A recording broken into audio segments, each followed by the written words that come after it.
Carol had dreamed of being a mother since her youth.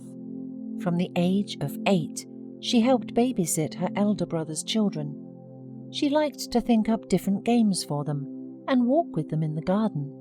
She even made up and read stories for them by herself, and the children were very attached to their caring aunt. At 19, Carol met a guy. He was handsome, tall, and studied at the military academy, but they only met on weekends. After 2 years of such rare meetings, when Damon was graduating from the academy and soon was supposed to go home, Carol found out that she was pregnant and made her boyfriend happy with the news. But there was no joy in his eyes. "You know, I wasn't planning on becoming a father yet, and I didn't promise to marry you. I'll go home, consult with my parents, and then I'll let you know my decision."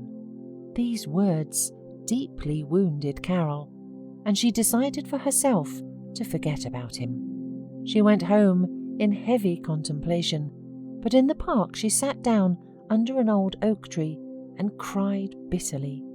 She did not know how much time had passed, but suddenly a young guy from the neighbour's house sat down next to her. Ever since she was a little girl, Carol had noticed that Alex looked at her in a special way. Carol's friends even once said that he had a crush on Carol, but Carol never liked him. "Hi, what are you crying about? Did you get an F again?" He tried to joke, but Carol burst into tears even more. "Yes, Alex, you guessed it. I got an F in the most important subject of my life." With a warm smile, Alex said that it was possible to correct any F, but Carol didn't feel any better, and she still cried the same way. Then Alex took a sheet of paper out of his backpack and with a few deft moves made a paper rose, which he handed to Carol. "That's for you. Smile, please. You have a beautiful smile." Carol looked at his funny freckles, and a slight smile touched her lips. "Thank you." She accepted the pretty paper rose and wondered for a moment that Damon had never given her anything, not even for her recent birthday. She did not pay attention then, because she was happy that he just came to her, but now she was offended. "Carol, let's go to my place. I'll treat you with a cake. My granny has baked it today." The girl got up in silence and followed Alex. The grandmother fed her grandson and his guest a delicious pie. "Don't be shy. Eat, talk. I'll go rest for an hour or 2, she said, and went to her room. After drinking his tea, Alex looked intently into Carol's eyes. "So, what happened? If you don't want to, don't share. I'm not insisting. But if you tell me, maybe you'll feel better." Carol sighed heavily. "I'm pregnant, Alex, and the baby's father turned out to be a coward. Though it was mostly my own fault. I was blinded. The military cadet paid attention to me and I melted. No, I do not regret the child. I have developed the maternal instinct since childhood, but I was afraid to tell my parents." Alex rose from his chair, walked around the kitchen table from corner to corner, and scratching the back of his head, sat down again. "What about getting married?" Carol's eyes widened in surprise. A mute question was written in them. "Don't say so immediately. I'm offering you a real way out.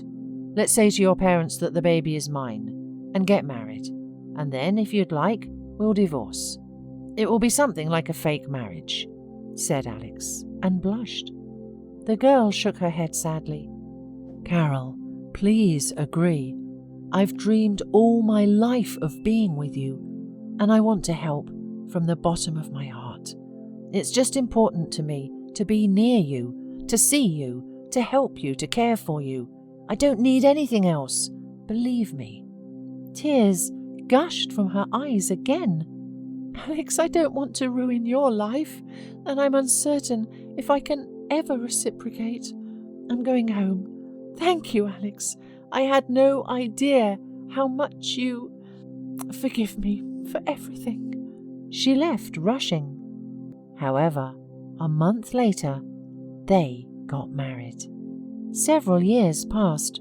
Alex was around all this time, and Carol gradually got used to his care, bouquets, romantic evenings spent together. He loved Carol's daughter very much and took care of her as if she was his own daughter. Carol did not resist her feelings and finally loved Alex with all her soul and gave birth to his son. On her daughter's 15th birthday, in the midst of the celebration, the doorbell rang. Carol rushed to open the door and saw Damon. "Carol, I've come to beg your forgiveness. I'm sorry. I realized I was wrong, and I want you and my child back." "Isn't it too late to remember?" answered Carol sharply. "Better late than never. Please forgive me, Carol. I know what I did was mean, and I'm very sorry. I'll do everything for you and my daughter now. I'll make up for all the things I've missed over the years. And I know about your son. I'll take him in. I will never believe that you love your husband." Carol tried to close the door, but he held it open. "Let me at least see my daughter." "But have you asked me about it?" said the girl, who had suddenly appeared in the hallway and looked very much like Carol when she was young. "Though you haven't asked me, but I'll answer. I already have a daddy. He's the best in the world, and I don't want to speak with you at all." Damon lowered his head in despair and wandered down the stairs, while the happy family returned to the feast table and never remembered the incident again.